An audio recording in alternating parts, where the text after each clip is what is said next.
Acupressure આયુર્વેદિક વૈદ ડિંડોલી ઓમનગર સુરત ઉડાભાઈ હાલ જૂના દીવા 15/6/2023 જૂના દીવા કેમ્પ અંકલેશ્વર। શું પ્રોબ્લેમ હતી હિતેશ બાપુ? શું તકલીફ હતી? મને કમરમાં દુખતું હતું, હા, હાથ પગ ખેંચાતા હતા, કમરમાં દુખતું, હાથ પગ ખેંચાતા, શ્વાસ ચડી જતો હતો, શ્વાસ બહુ ચડતો, દમ, કફની તકલીફ હતી, કફ વધારે હતો, કફની તકલીફ વધારે હતી। હા। બરાબર।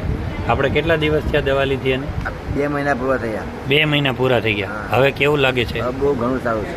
સાચું? હા, સાચું। હાલો જલ્દી હાજર થાવ ને બીજાને મોકલો। ધન્યવાદ, ખૂબ ખૂબ આભાર તમારો।